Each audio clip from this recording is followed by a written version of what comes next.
अगर आप अपना बिजनेस कर रहे हैं तो आपको ब्रांड अवेयरनेस मार्केटिंग और सेल जनरेशन मार्केटिंग में डिफरेंस अच्छे से समझना चाहिए। अगर आप इन चीज़ों को समझ गए तो आप अपनी मार्केटिंग स्ट्रेटजी में कुछ चेंज करके उसे सक्सेसफुल बना सकते हैं, और इसी के बारे में हम इस वीडियो में बात करने वाले हैं। सब्सक्राइब करिए हमारे यूट्यूब चैनल को और बेल आइकन को प्रेस करना ना भूलें, जिससे मिलते रहे आपको लेटेस्ट अपडेट्स। जब हम मार्केटिंग की बात करते हैं तो इसमें बहुत सारे टाइप्स आते हैं। इन्हीं में से दो टाइप है, ब्रांड अवेयरनेस मार्केटिंग और sale generation marketing. Brand awareness marketing में हम मोस्टली ये काम करते हैं कि सामने वाले कस्टमर को अपने ब्रांड से अवेयर कराते हैं कि हम ये पर्टिकुलर चीज़ बेचते हैं, हमारे पास ये सर्विस है और हमारी सर्विस इस तरह से लोगों को फ़ायदा दे रही है। यहाँ पर कस्टमर को हम सेल के लिए कन्विंस नहीं कर सकते कि आप हमारा प्रोडक्ट या सर्विस परचेज कर लिए। जबकि वहीं पर सेल जनरेशन मार्केटिंग वो होती है जहाँ पर हम टोटली कस्टमर को कन्विंस कर रहे होते हैं कि आप हमारा प्रोडक्ट या सर्विस परचेज कर लीजिए, इससे आपको ये फ़ायदा होगा। जब हम डिजिटल मार्केटिंग की बात करते हैं तो यहाँ पर बहुत अच्छे कैंपेन्स बनाए जा सकते हैं जो कि एक्चुअली एग्जैक्टली ब्रांड अवेयरनेस पे काम कर सके या फिर सेल जनरेशन पे काम कर सके। लोग अक्सर पूछते हैं कि जब हमारे पास सेल जनरेशन मार्केटिंग टूल्स हैं, सेल जनरेट कर सकते हैं, तो हमें ब्रांड अवेयरनेस करने की ज़रूरत क्या है। तो आजकल के मार्केटिंग के कॉम्पिटिटिव ज़माने में ये चीज़ बहुत ज़रूरी है कि लोग आपके ब्रांड से अवेयर हों। आपका ब्रांड जब लोग जानते हैं तो आपके ऊपर एक ट्रस्ट पैदा होता है।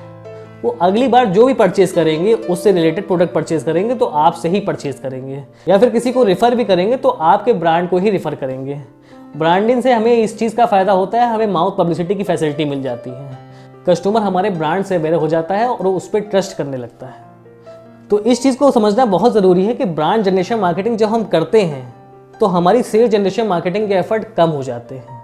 जब हमने ब्रांडिंग कर दी, अपने प्रोडक्ट को यहाँ पर ला दिया, लोग हमारे ऊपर विश्वास करने लगे, तो हमारे कन्विंसिंग के एफर्ट कम हो जाते हैं। हमें कस्टमर को उतना ही कम कन्विंस करना पड़ता है।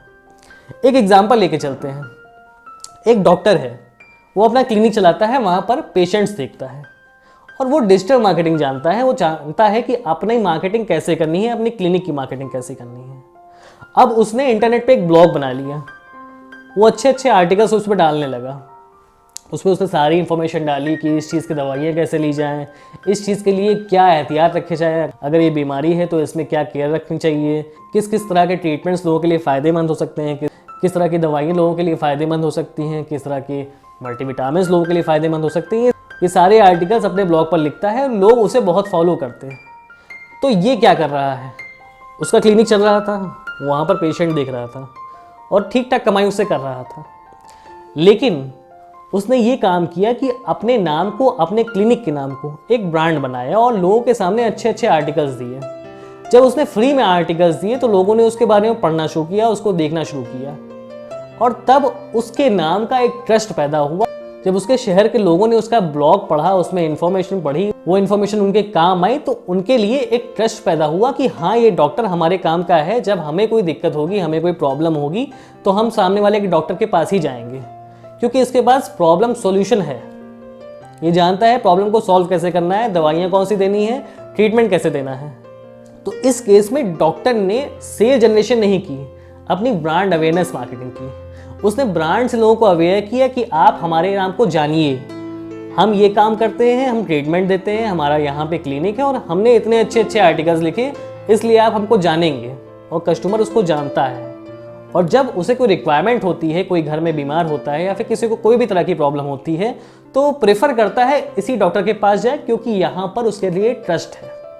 और यही है ब्रांड अवेयरनेस मार्केटिंग। दूसरा केस लेके चलते हैं। उसी जगह पर दूसरा डॉक्टर है, वो भी बहुत अच्छा डॉक्टर है, अपना क्लिनिक खोल रखा है और बहुत सारे पेशेंट्स देखता है और उसने भी मार्केटिंग कैंपेन्स चलाए। अब उसने मार्केटिंग कैंपेन्स ऐसे चलाए कि वहाँ पर ये बताया कि हमारे यहाँ इस पर्टिकुलर चीज़ का ट्रीटमेंट होता है, हमारे यहाँ बहुत अच्छा ट्रीटमेंट होता है, हमारे पास ये हॉस्पिटल है और हम बहुत सारे पेशेंट्स को देखते हैं। उसने डायरेक्टली ये कैंपेन चलाना शुरू किया और लोगों को ये कैंपेन दिखने लगा। यहाँ पर उस डॉक्टर के ऊपर लोगों के लिए अभी ट्रस्ट नहीं है, लोग उस पर ट्रस्ट नहीं कर पा रहे हैं। वो डॉक्टर अच्छा है, अच्छा ट्रीटमेंट देता है, लेकिन कस्टमर ये नहीं जानता कि वाकई में क्या ये डॉक्टर अच्छा ट्रीटमेंट देता है, ये अच्छे से ट्रीटमेंट करता है। उनको उसके बारे में नहीं पता, क्योंकि वो कभी उसके पास गए नहीं।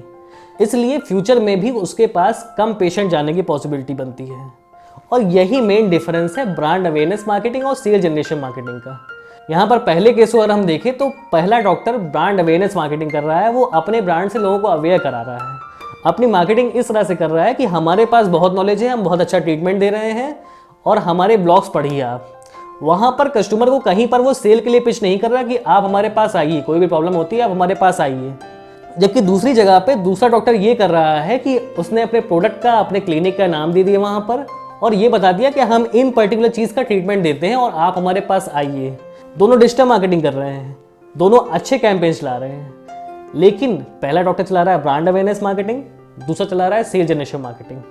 और यहाँ पर पहले डॉक्टर के पेशेंट बढ़ने की पॉसिबिलिटी ज़्यादा बनती है क्योंकि लोग उसके ब्रांड से अवेयर होंगे, लोग उसको जानेंगे, उस पर ट्रस्ट करेंगे।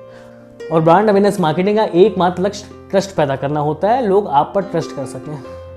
तो अगर ब्रांड अवेयरनेस मार्केटिंग और सेल जनरेशन मार्केटिंग के डिफरेंस को आप इस तरह से समझते हैं और अपने बिजनेस में अप्लाई करते हैं तो आपको फ़ायदा मिल सकता है। अगर मेरी बातें अच्छी लगी, कोई फ़ायदा नज़र आया हो तो चैनल को सब्सक्राइब करिएगा, वीडियो को लाइक शेयर करिएगा। अभी के लिए गुड बाय।